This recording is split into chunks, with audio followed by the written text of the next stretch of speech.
우리 함께 보실 하나님의 말씀은 구약성경 룻기 2장 1절부터 7절까지의 말씀입니다. 나오미의 남편 엘리멜렉의 친족으로 유력한 자가 있으니 그의 이름은 보아스더라.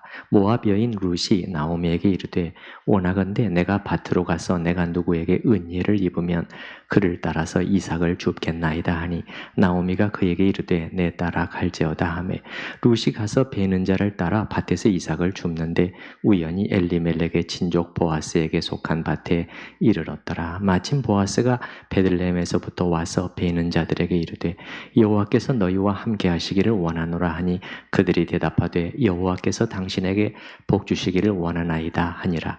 보아스가 베는 자들을 거느린 사환에게 이르되 이는 누구의 소녀냐 하니 베는 자를 거느린 사환이 대답하여 이르되 이는 나오미와 함께 모압 지방에서 돌아온 모압 소녀인데 함께 읽습니다. 그의 말이 나로 베는 자를 따라 단 사이에서 이삭을 줍게 하소서 하였고 아침부터 와서는 잠시 집에서 쉰 외에 지금까지 계속하는 중이니이다. 아멘. 오늘 본문은 룻이 밭에 나가 이삭 줍는 일을 시작하면서 보아스를 만나게 되기까지의 과정을 담고 있죠. 이 만남이 매우 중요한 만남이죠. 한번 2절 말씀을 한번 보십시다. 2절 말씀. 모압 여인 룻이 나오미에게 이르되 원하건대 내가 밭으로 가서 내가 누구에게 은혜를 입으면 그를 따라서 이삭을 줍겠습니다. 이삭을 줍겠습니다. 요거는 무슨 말이냐면 그냥 양식을 얻기 위해서 밭에 떨어진 곡식 이삭을 주워 가지고 오겠습니다. 이제 그 이상의 의미를 담고 있죠. 이것은 이제 하나님께서 구약 성경에서 이 가난하고 어려운 사람들을 위해서 마련해 두신 한 가지 제도가 있는데 그것과 관련된 일을 하러 나가겠습니다. 그런 말이죠. 그게 무슨 제도죠? 우리 이제 그 레위기 19장 또 신명기 23장 이런 데 규정이 되어 있는데 추수할 때 한마디로 이거죠. 추수할 때 다 거둬들이지 말고 요 두 가지는 그냥 남겨두라는 것이죠. 하나는 뭐냐면 그 밭의 귀퉁이 거기는 추수하지 말고 낫을 대지 말고 그냥 놔두라는 것이고 그 다음에 땅에 떨어지게 된 곡식들이 있을 때는 그걸 그냥 다 걷지 말고 그냥 놔두라는 거예요. 왜? 이렇게 해서 가난한 사람들, 대표적인 세 그룹이 뭐죠? 고아들, 그 다음에 과부들, 그 다음에 나그네. 이 사람들이 와서 주어서 생계를 유지할 수 있도록 하라는 것이죠. 그리고 이제 성경에 이런 말씀을 하실 때 하나님의 표현을 보게 되면은 참 이런 어려운 약자들을 향한 하나님의 마음이 이렇게 좀 드러나 있어요. 참으로 그들을 생각하시고 돌아보시고 권면하시고 그 긍휼히 여기시는 하나님의 마음이 있어요. 하나님께서는 땅 주인들에게 심지어 뭐라고까지 말씀하시냐면은 너희가 그냥 실수로 잊어버리고 곡식단 하나를 챙겨오지 못했다. 아니 그게 생각이 나면 다시 가서 가져오지 마라. 그냥 놔두라는 것이에요. 필요한 사람들이 가져가게 될 것이다. 이제 이런 말씀이죠. 우리 한번 그 부분 잠깐 찾아서 읽어보면 더 좋을 것 같아요. 여기 여러분 표시를 해두시고 구약성경 신명기 24장 19절 말씀인데요. 제 성경으로는 299페이지입니다. 신명기 24장 19절부터 299페이지 근처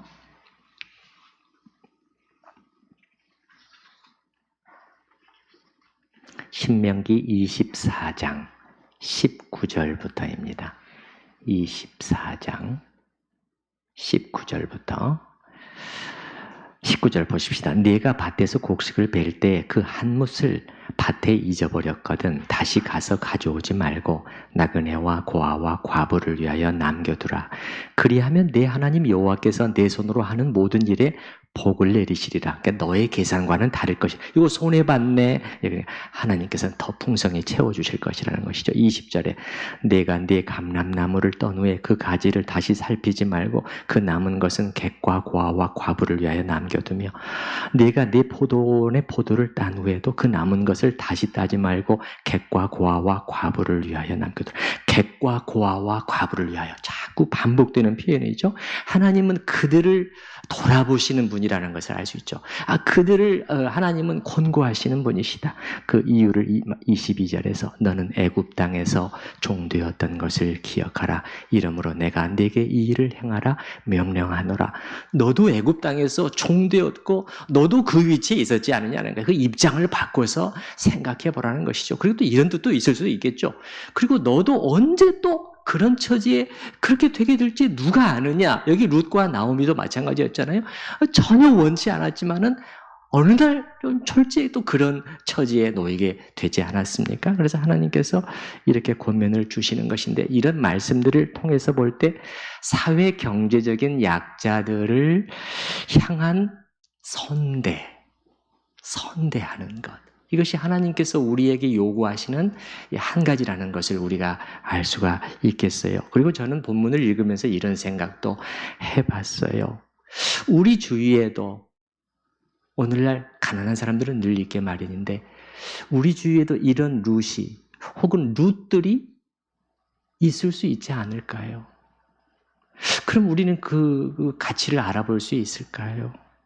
우리가 없이 사는 사람은 일단 무시하는 경향이 있는데 우리가 무시하고 박대하기 쉬운 바로 그 사람들 가운데에는 오늘 우리의 이 주인공 나오미와 룻이 그 가운데 있을 수도 있다고 하는 것을 룻기의 말씀은 우리에게 간접적으로 말해주고 있는 것이 아닌가. 너희가 무시하기 쉬운 그 사람들 속에 이 고결한 정신과 참으로 이 신앙심을 가진 룻, 나오미가 있을 수도 있어. 그렇게 말씀해 주시는 것이죠. 어쨌든 가난한 자들을 위해서 마련해 두신 이러한 그 제도는요. 참이 좀 잘 실행되기만 한다면 너무도 훌륭한 방안이에요. 그러니까 이런 일종의 제도적인 장치를 통해서 극빈층의 사람들이 최소한의 양식을 구할 수 있도록 해주시고 그러면서도 또 어떻게 하고 계시죠? 그냥 받게 하시는 것이 아니라 이걸 얻으려면 밭에 나가서 부지런히 일을 해야 돼요. 그렇게 하심으로써 어떻게 하는 거예요? 인간적인 존엄성도 함께 유지될 수 있도록 하시는 것을 우리가 볼 수 있는 것이죠. 그런데 이제 현실은 이들이 열심히 일을 해봐야 사실 얻어낼 수 있는 것은 얼마 되지 않았을 것으로 추정이 됩니다. 우선 밭주인들이 얼마나 이 율법의 규정을 준수하는가. 이 규정, 이 모퉁이에 떨어진, 그 다음에 이 땅바닥에 떨어진 거, 이거 놔둬라. 이건 강제 규정은 아니거든요. 그렇게 하지 않으면 무슨 벌이 있다. 이런 규정은 아니에요. 예. 예. 그래서 이제 이 많은 경우 그 주인들은 자꾸 욕심이 작동하게 되잖아요. 욕심이. 아니 사실 이게 좀 사실은 오늘날로 치면은 땅바닥에 귀퉁에 이게 다 돈이잖아요. 그러면 우리가 그냥 땅바닥에 1,000원, 2,000원 막 이렇게 놓고 그냥 가고 싶겠어요? 그러니까 제 생각에는 많은 주인들이 추수꾼들을 이렇게 독촉해가지고 어떻게 해서든지 더 많이 거둬들이려고 했을 것이고 남은 것은 많지 않았을 것이에요. 또 율법의 규정들을 지켰다고 해도 죽고자 하는 사람들이 많게 되면은 얻고자 하는 만큼 얻지 못하는 경우가 참 많은 것이죠. 그래서 미국의 어느 한 신학자는 이제 자기는 이제 미국적인 상황에 대비를 해보는 거겠죠. 이거는 그 이삭 줍는 자들의 수입이 어느 정도 됐을까 생각해 봤을 때 사용하고 버린 알루미늄 캔을 모아서 파는 정도가 아니었겠는가. 아무리 많이 그 캔을 모으고 모아서 팔아봐야 얼마나 얻을 수 있었겠냐는 거죠. 우리나라식으로 말하면 지난번에 말씀드린 폐지 줍는 일, 하루 종일 모으고 싶고 날라봐야 손에 쥐게 되는 돈은 얼마 안 되었을 것이겠죠. 다시 우리 룻기 본문으로 우리가 돌아와서, 그리고 이제 오늘 룻기 본문을 통해서 볼 때 또 관찰할 수 있는 것은 남의 밭에 수입도 얼마 안 되지만 죽어라고 일해봐야 남의 밭에 들어가 이삭을 주워오는 일도 자기가 원한다고 해서 마음대로 할 수 있는 일이 아니었다는 것을 알 수가 있어요. 여러분 2절 말씀을 한번 보십시다. 2절. 나오미에게 이르되 이렇게 말하면서 중간 정도 보면 내가 밭으로 가서 내가 누구에게 은혜를 입게 되면 이삭을 주오겠습니다. 이렇게 말하잖아요. 당시 상황을 뭔가 짐작하게 해주는 것이죠. 이게 좀 구약의 제도가 어떻게 현실 속에서 어떻게 지금 나타나고 있는가를 우리한테 아주 룻기는 잘 생생하게 묘사를 해주는 것 같아요. 그래서 이 호의를 베풀어줘야 그것도 그 일도 가능했다는 것이에요. 욕심 많은 밭주인이나 추수꾼들을 만나게 되면은 이게 막 조롱을 하거나 속임수를 사용하거나 아니면 쫓아낼 가능성이 있었고요. 일반인들이 이런데 하물며 이방인인 룻은 어땠겠어요? 그래서 이 본문의 이 어떤 이제 상황은 룻이 마음을 단단히 먹고 시모를 따라서 이 타국으로 왔지만은 그녀가 처한 이 현실은 녹록지 않았다는 것을 우리에게 사실은 말해주고 있는 것이죠. 어느 신학자가 묘사한 대로 이방 땅의 낯선 밭에서 이삭을 주어 연명할 수밖에 없는 가련한 이방인, 누군가의 은혜를 입지 않으면 이삭을 주울 수도 없는 처량한 신세, 이게 롯의 지금 상황이었다는 것이죠. 하지만 이러한 처지에 놓여 있는 룻은 어떻게 하고 있는가를 잘 보시기 바랍니다. 자기 신세 한탄이나 하면서 주저앉아 있지 않아요. 그럼 그냥 뼈 빠지게 일해봐야 내가 몇 푼이나 벌 수 있지. 처량한 내 신세야. 그렇게 하지 않고 또 누구를 탓하거나 원망하는 모습도 볼 수가 없어요. 그녀는 마음을 정하고 움직이기 시작합니다. 2절에 이렇게 시작하죠. 모압 여인 룻이 나오미에게 이르되, 룻이 먼저 말을 해요. 시어머니에게 일하러 나가겠다고 말하는데 이것은 이제 어떤 면에서는 자기가 한 약속을 지키는 이제 그 움직임이라고도 할 수가 있어요. 그 모압 땅을 떠나올 때 기억나시죠? 1장 16절 17절에 제가 어머니를 끝까지 돌볼 것입니다. 굶지 않으시게 할 것입니다.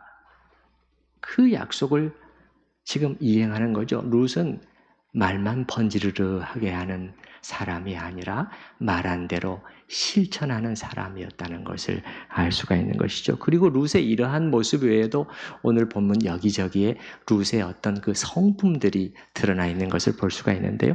먼저 그녀는 매우 근면한 모습을 보여주고 있어요. 2절의 표현을 잘 볼 때 지금 고단한 여행 끝이거든요.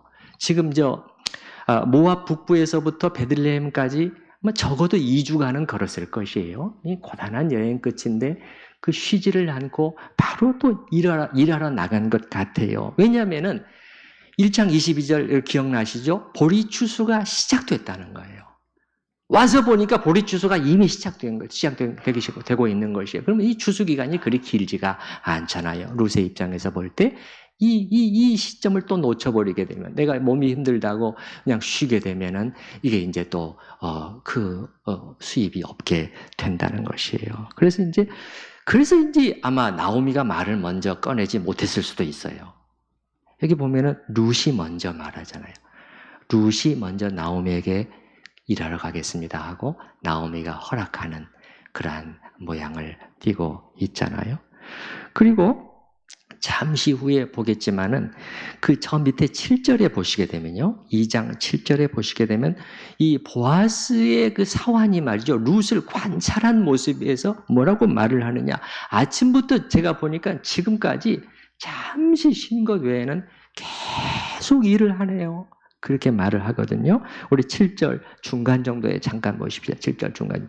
아침부터 와서는 잠시 집에서 쉰 외에 지금까지 계속하는 중입니다. 그래서 룻의 근면성을 우리가 엿볼 수가 있겠고요. 그리고 그녀는 사실 매우 용기 있는 지금 시도를 하고 있는 것입니다. 밭에 나갔을 때 어떤 대우를 받게 될지 알 수가 없어요. 전에도 말씀을 드렸지만은 차별적인 대우를 각오하고 지금 왔어야 됐다고 말씀드리잖아요. 그리고 루키 기자가 자꾸 룻을 말이죠. 모압 여인, 룻 앞에 자꾸 모압 여인이라는 말을 자꾸 반복해서 붙이고 있다는 말이에요. 여러분, 예를 들어서 1장 맨 끝절에서 한번 보십시오. 1장 맨 끝절, 1장 22절 말씀 보십시다.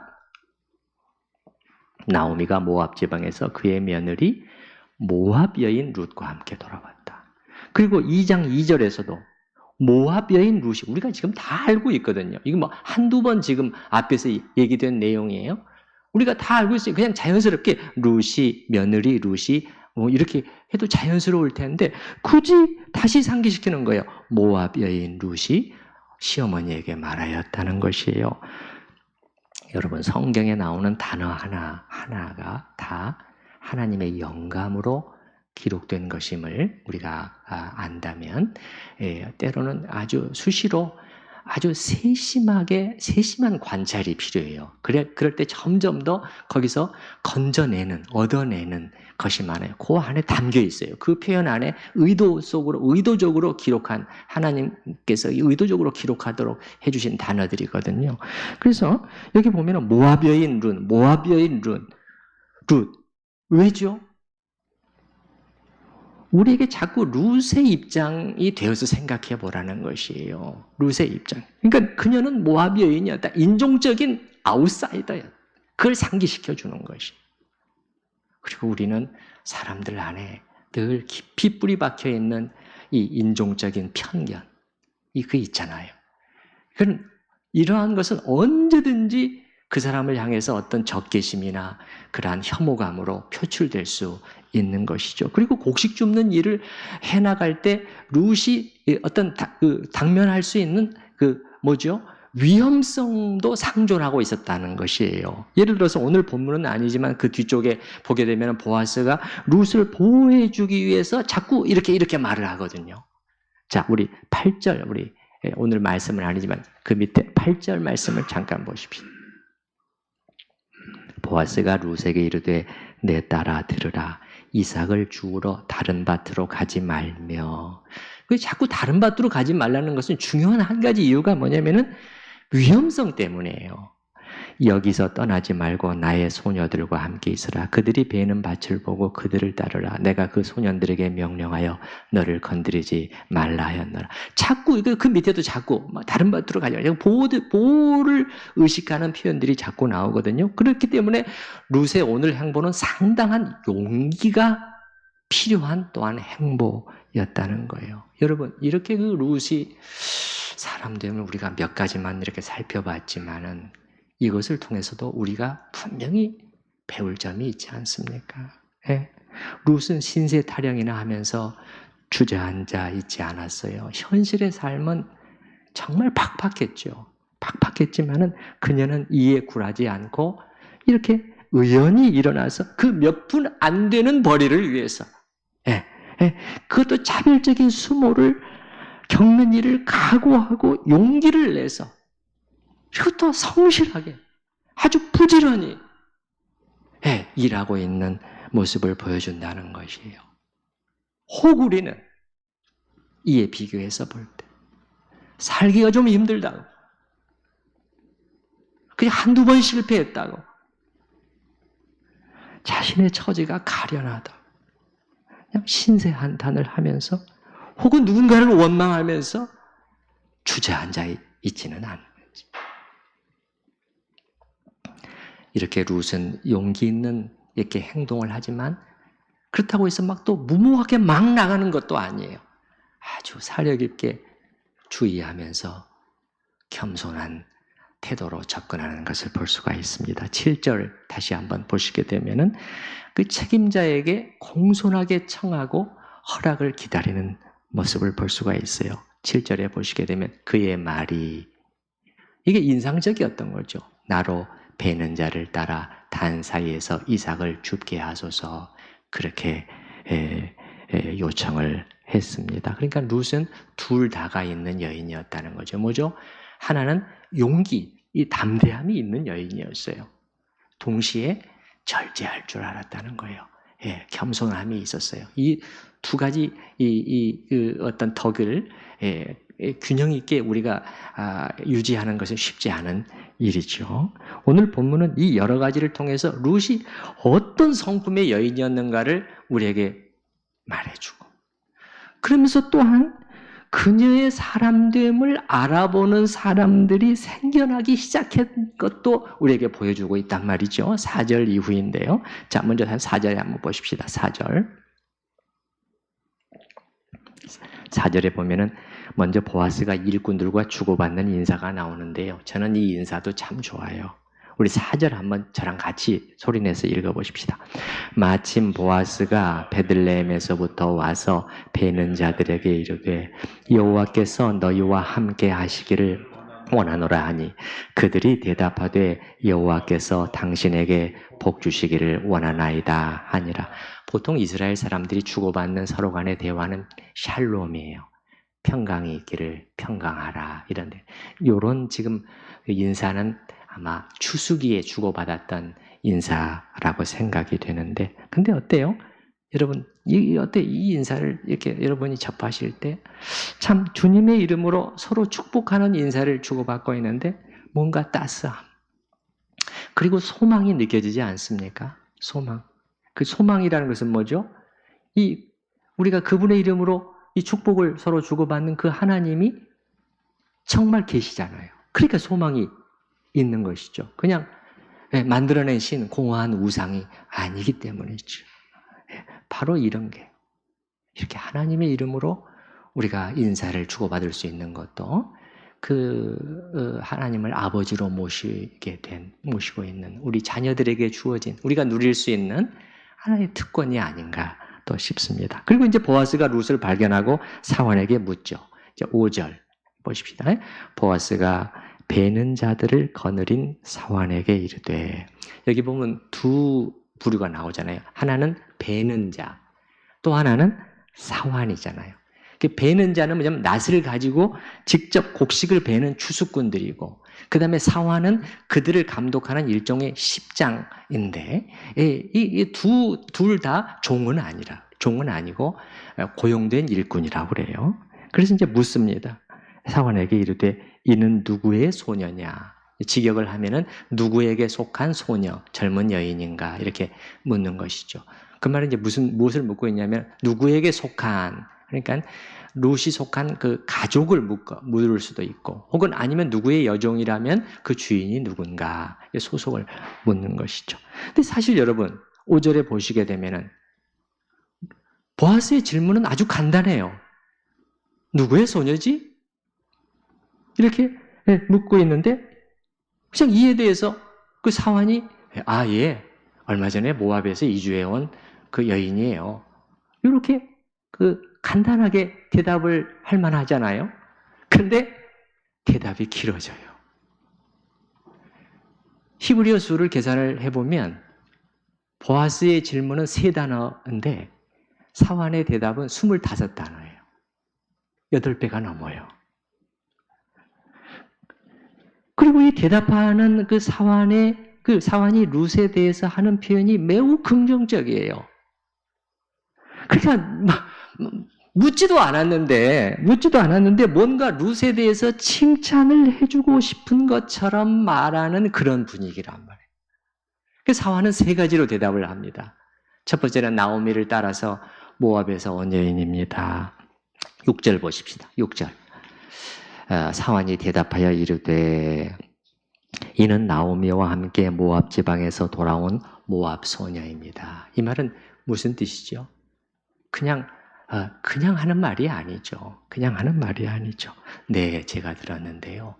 홀로 남은 시어머니를 버리지 않고 봉양하기 위해서 자기 고향과 모든 것들을 뒤로하고 떠나온 여인이랍니다.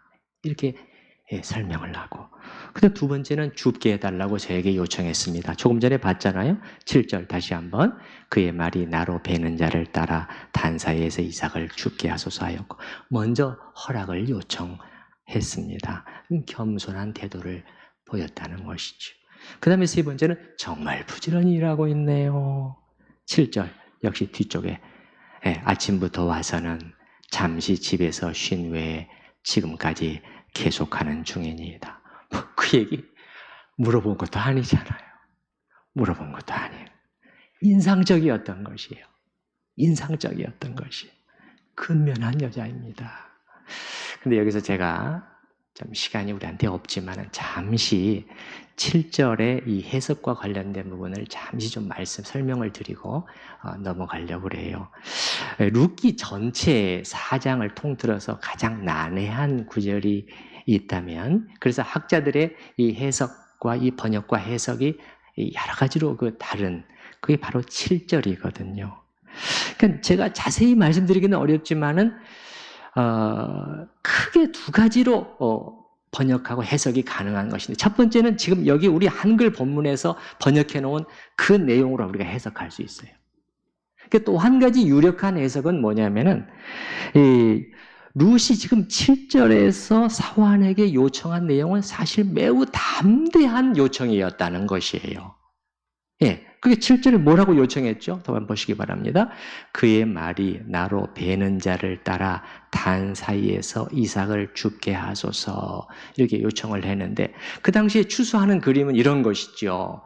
자, 베는 자들, 이 추수꾼들이 왼손으로 곡식단을 잡고 오른손으로 낫으로 베어가지고 이쪽에다가 놓고 계속 전진을 하는 거죠. 그러면은 이제 뒤에 묶는 자들이 대부분 이제 여인들인데, 묶는 사람들이 한 단씩 묶는단 말이죠. 다 묶어지면 이걸 타작마당으로 옮기게 돼요. 그러면 죽는 사람들은 그 다음에 들어올 수 있다는 거죠. 떨어진 것, 남은 것을 주실 수가 있는데, 근데 여기 룻은 뭐라고 하느냐면은 아직 추수가 지금 진행 중인데, 여기 보게 되면 베는 자를 뒤따라가면서, 더군다나 곡식을 여기 뭐죠? 타작마당으로 아직 옮기기도 전이란 말이에요. 여기 보시기 바랍니다. 7절에 단 사이에서, 이 말은 곡식단들이 지금 묶여서 쌓여 있는데 아직 옮겨지기 전인데 그 단 사이에서 내가 주울 수 있도록 해주세요, 이렇게 요청했다는 거예요. 그래서 이거는 사환이 결정할 수 있는 그런 정도가 아니었고, 그래서 기다려야 됐다는 거예요. 밭주인을 기다렸어야 된다는 것이에요. 룻은 모르죠, 밭주인이 누군지. 그래서 여기 보면 아침부터 지금까지 잠시 저쪽에 들어가서 쉰 외에는 계속해서 서서 기다렸습니다. 이런 해석도 또한 가능하다는 것이에요. 그러나 어떤 것도 사실 만족스럽지는 않아요. 이 해석을 해도 이 부분이 걸리고, 이 해석을 해도 저쪽이 걸리고, 그렇긴 해요. 그러나 어느 쪽으로 해석하고 번역하고 해석을 하든지 우리의 결론에는 영향을 미치지 않아요. 뭐죠? 우리가 했던 결론은 사환인 룻은, 이 말은 룻을 칭찬하고 있는 말이라는 것은 확실하다는, 이건 다 동의를 하잖아요. 네, 겸손하고 근면한 여자입니다. 물어보지도 않았는데 그 얘기를 꼭 해주고 싶은 것이에요. 사환이 보아스에게 하는 말을 들으면서 이런 게 진정한 삶의 간증이 아닌가, 룻이 자신의 삶으로 사람들에게 보여주는 간증이 아닌가 싶습니다. 그러니까 어떤 일이 일어나고 있냐면은 룻은 별로 말이 없는데 사람들이 룻에 대해서 이야기하기 시작하는 것이에요. 자기는 그냥 신실하게 살았는데 그녀를 사람들이 알아보기 시작하고 있는 것이에요. 마치 우리가 룻기를 읽을 때 처음에는 룻을 별로 대수롭지 않게 생각했다가 점점 크게 느껴지지 않았다고 제가 그랬잖아요. 나중에는 좀 대단한 여인이구나, 제가 도전을 많이 받았다고 그랬잖아요. 그런 것처럼 이 사환도 혹은 또 마을 사람들도 그럴 수 있겠죠. 그냥 처음에는 무명의 이방 여인, 그냥 아주 불쌍한 처지의 여인, 관심도 별로 없고, 근데 이렇게 듣고 보고 이렇게 하는데 이게 눈에 자꾸 이게 들어오는 것이에요. 고개를 끄덕이면서 이게 참 기특한 여자네. 나중에는 정말 훌륭한 여인이로구나. 그렇게 되면 여러분 룻은 사람들 사이에서 어떻게 되겠습니까? 점점 인정을 받게 되는 것이죠. 그렇죠? 인정을 받게 되는 것이죠. 다른 말로 하면은 사람들이 그녀를 무시할 수 없게 되는 것이요. 우리가 누구를 인정하게 되면 저 사람 정말 괜찮은 사람이네? 그럼 어떻게 돼요? 그 무시하기가 어렵고, 그리고 그 사람이 하는 말 내가 가볍게 듣지 못하게 되는 것이죠. 여러분, 이것이 우리가 삶으로 보일 수 있는 간증이 아닐까요? 신약 성경이 우리 믿는 신자들에게 격려하는 것도 이런 것이지요. 그러니까 성경은 우리에게 권하는 것이지요. 그리스도를 닮아가는 너희의 선한 성품이, 너희 일은 근면하고 정직하고 바른 모습이 이 신자들, 믿는 자들 안에서뿐만 아니라 교회 안에서뿐만 아니라 그 밖으로 불신자들, 너를 보고 있는 세상 사람들에게까지 사실은 보여지도록 하라는 거예요. 제가 우리가 빌립보서 말씀이나 이렇게 말씀들 살펴봤잖아요. 너희 관용을 모든 사람에게 알게 하라. 우리가 이렇게 될 때 불신자들은 비로소 우리를 인정하고 우리 교회가 하는 말에 복음을 말하든 뭘 말하든 귀를 기울이기 시작하지 않겠습니까? 지금 그 일이 룻에게 일어나고 있는 것이 룻에게. 오늘 본문에서 룻기 기자는 또한 우리에게 참으로 놀라운 방식으로 룻과 보아스가 만나게 된 사실에 대해서 말해주고 있습니다. 그러니까 서로 전혀 모르는 룻과 보아스가 이 만나게 되는 게 중요하거든요. 왜냐하면 그 이후로 일어나는 모든 일들이 좀 여기에 달려 있거든요. 그러니까 어떻게 돼요? 이게 중요하다는. 그러니까 이 얘기를 갑자기 하잖아요. 보아스를 갑자기 소개하잖아요. 여기 문장에 보면은 좀 약간 흐름이 약간 어색할 정도로. 그러니까 22절까지는 쭉 두 여인에 관한 얘기를 하다가 2장 1절에 갑자기 보아스 얘기를 해요. 보아스 소개하는. 그리고 다시 2절부터는 또 룻의 얘기로 또 돌아가거든요. 약간 생뚱맞아요. 여기 한번 보십시오. 2장 1절 한번 보십시다. 2장 1절. 나오미의 남편 엘리멜렉의 친족으로 유력한 자가 있으니, 유력한 자가 좀 좋은 번역이라고 생각이 돼요. 경제적인 부 혹은 사회적인 위치를 가지고 있는 강한 남성, 혹은 여기에다가 도덕적인 탁월성도 덧붙여질 수 있다고 그래요. 유력한 자라는 단어의 뜻이 유력한 자가 있으니 그의 이름은 보아스더라. 이렇게 말. 왜 갑자기 요걸 탁 던지냔 말이에요. 요거 중요하다는 거예요. 보아스와 룻의 만남이 중요하다는 것이에요. 근데 이제 그러면서 어떤 말을 하고 싶은 거예요? 근데 어떻게 이렇게 만나게 될 수 있지? 놀랍다. 그런 식으로 지금 룻기를 기술해 나가고 있거든요. 자, 예를 들어서 룻이 이삭을 주우러 어떤 특별한 의도 없이 한 밭에 결국은 이제 서게 됐는데, 근데 그게 보아스의 밭이었다는 거예요. 보아스의 밭이었다는 것이. 3절 한번 보십시오. 3절.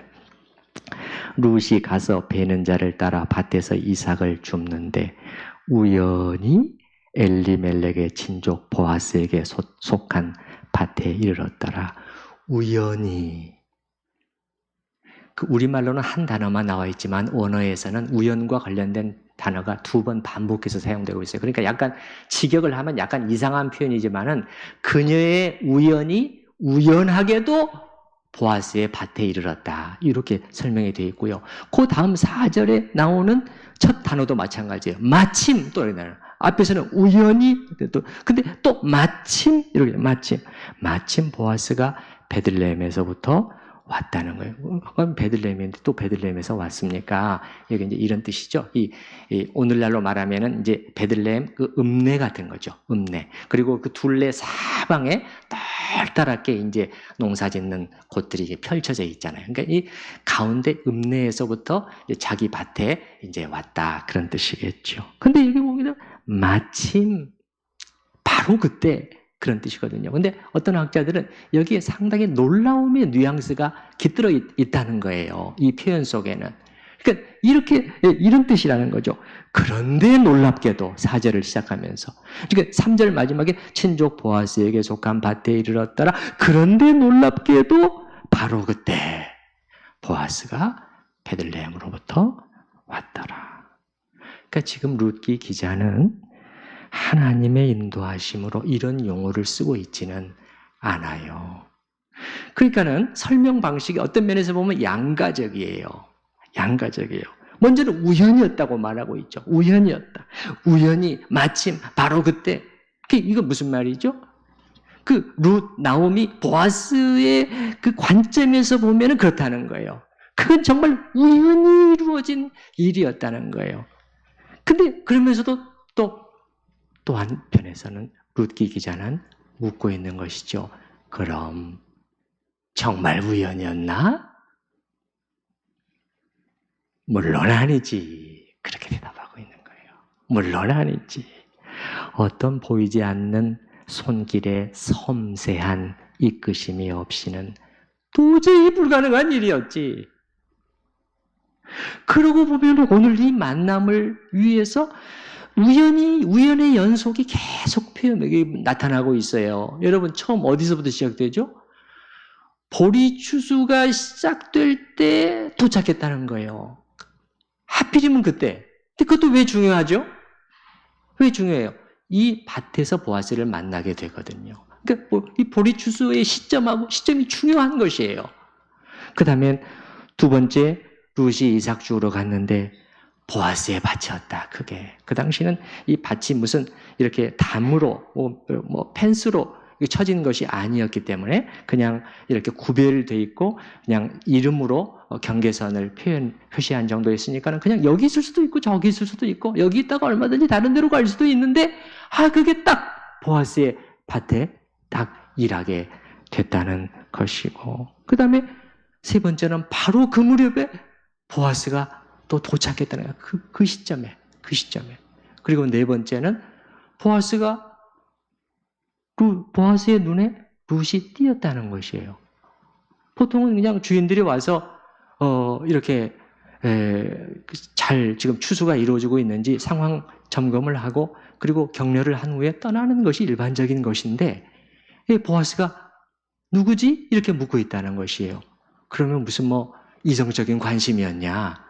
이 본문을 보게 되면 전혀 그런 암시가 없어요.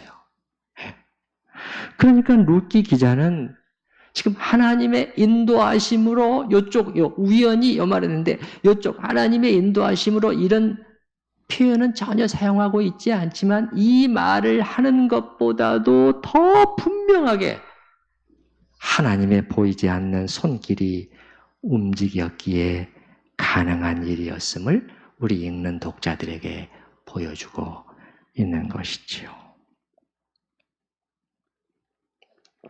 룻기 전체적인 스토리로 통해서 말해본다면 이런 것이죠. 하나님께서 룻의 놀라운 헌신에 대해서 보상을 해주시되, 그러니까 룻이 룻의 시모를 향해서 보여준 그녀의 그 인애의 마음이었잖아요. 헤세드의 마음. 그리고 여호와 하나님을 향한 그녀의 이 믿음, 요거 하나로 값을 치르는 헌신의 결단을 한 룻에게 하나님께서 축복의 선물을 안겨두시되 어떻게 하고 계시다는 거예요. 바로 이런 방법으로 시작하고 계신다. 이걸 우리에게 지금 말해주고 있는 그 장면이라는 것이죠. 그러므로 오늘 본문에서도 사실 이 장면의 한가운데서 일하고 계시는 분은 하나님이시다. 하나님이시라는 거예요. 그것을 룻기는 아주 선명히 우리에게 보여주고 있는 것 같아요. 그리고 그 하나님은 우리 인생에서도 마찬가지죠. 그렇습니까? 우리 인생에서도 마찬가지. 육신의 눈에 보이지 않으시죠. 우리 귀로 들었습니까? 룻기에서도 마찬가지예요. 그러나 말해주고 있잖아. 이 한가운데서 가장 정확히 그 시점에 일하고 계신다는 것이에요. 그러면서 당신의 놀라운 뜻을 이루어가고 계시는 하나님을 우리에게 보여주고 있는 것이죠. 성경은 정말 여러 군데서 우리에게 이렇게 말하고 있잖아요. 예수님도 신약적인 표현, 너희에게는 머리털까지 세신 바 되었나니. 너희에게는, 너희 하나님의 자녀가 아니야. 하나님의 자녀가. 부모가 자녀를 어떻게 케어하지? 어떻게 신경 쓰지? 이런 하나님을 여러분은 믿으시나요? 하나님에 관한 이러한 진리를 우리가 잘 붙들게 되면 우리가 얻을 수 있는 영적인 유익이 한두 가지가 아니에요. 예를 들어서 우리가 지금까지 하나님을 잘 순종하여 따라왔다면 지금 있는 이 자리가 하나님이 이끌어 주신 자리라는 것을 우리가 확신할 수 있는 것이죠. 그렇죠? 이 배우자, 이 가족들, 하나님이 사랑하도록 주신 가족들, 열심히 일하도록 주신 이 직장, 이 부서, 팔령난 이 부서, 함께 주님을 섬기도록 불러주신 이 교회, 만나게 해주신 이 사람들, 어느 것 하나 의미 없는 게 없어요. 의미 없는 게 없다고요. 이게 놀라운 것이죠. 이 관점이 놀라운 것이에요. 오늘 룻과 보아스의 이 만남, 이 조우가 결코 우연만은 아니었잖아요. 결코 우연만은 아니었다는 것을 우리가 알 수 있잖아요. 그리고 또 우리는 얼마나 든든한지 모르겠어요. 든든한지 모르겠어요. 우리에게 어떤 일이 생긴다고 해도 우리가 두려워하거나 염려할 필요가 없다는 것을 알 수가 있는 것이죠. 이 무대 한가운데서 지금 하나님께서 일하고 계시잖아요. 네. 그러니까 이런 거죠. 우리가 하나님을 기쁘시게 하는 한, 여기 룻처럼 그 어떤 일도 그분의 선하신 뜻이 우리에게 이루어지는 것을 막을 수 있는 것은 없다는 것이에요. 아니, 이렇게 섬세하고 이렇게 정확하게 이끌어 가신다고 우리에게 지금 말해주고 있잖아요. 그러니까 우리는 한 가지만 신경 쓰면 되는 거예요. 우리가 신경 쓸 것은 어떻게 하나님을 더 기쁘시게 할 수 있을까? 개인적으로도 그렇고 교회적으로도 그래요. 그럼 나머지는 하나님이 이끌어 가시는 거예요. 네. 아무리 막힌 듯이 보인다고 해도 하나님은 가장 신비로운 방법으로 여기 룻과 보아스의 이 조우에서 보여지는 것처럼 길을 여시고 성취해 가실 것입니다. 이런 하나님을 신뢰하며 나아갈 수 있기를 바랍니다. 우리 들으신 말씀을 생각을 하면서 함께 기도하는 시간을 가지십시다.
오늘 저희가 읽은 하나님의 말씀은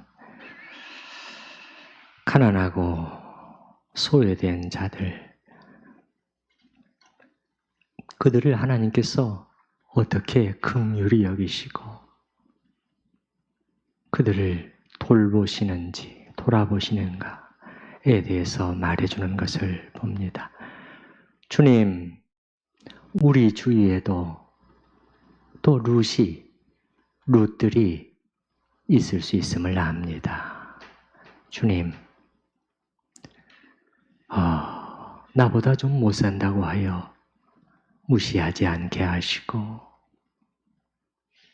존중하는 마음 자세가 저희에게 늘 있게 하여 주시옵소서.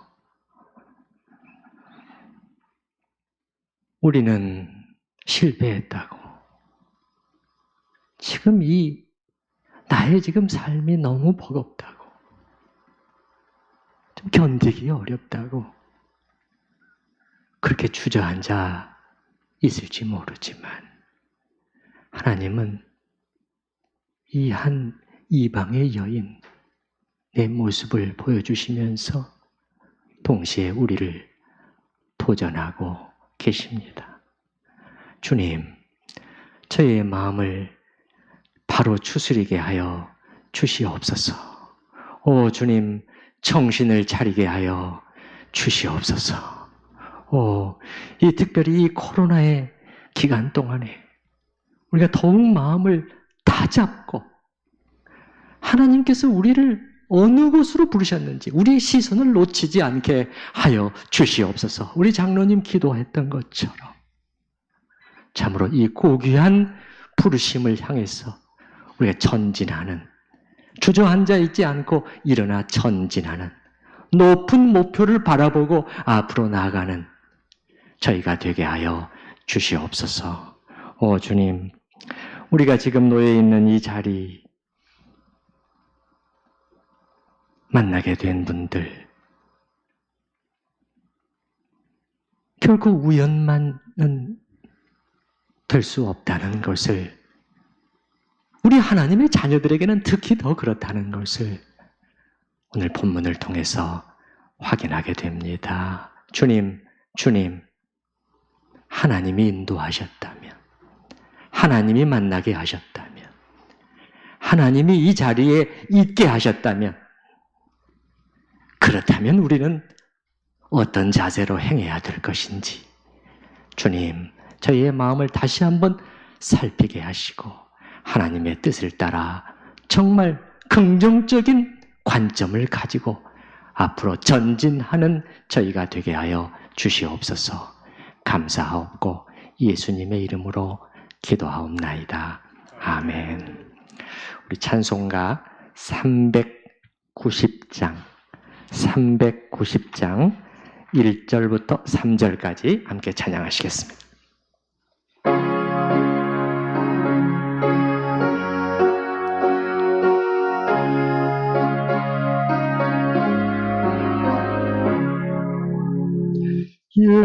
예수가 거느리시니 즐겁고 평안하구나. 주야의 자국에는 예수가 거느리시니 주날 항상 누구시고 날 지니고 누리시니 주날 항상 누구시고 날 지니고 누리시니 때때로 괴로움 당하면 때때로 기쁨 누리네. 풍파 중에 지키시고 평안히 인도하시네. 주날 항상 돌보시고 날 지니고 누리시네. 주날 항상 돌보시고 날 지니고 누리시네. 내 주의 손을 붙잡고 천국에 올라가겠네. 괴로우나 즐거우나 예수가 거느리시네. 주 날 항상 돌보시고 날 친히 거느리시네. 주 날 항상 돌보시고 날 친히 거느리시네.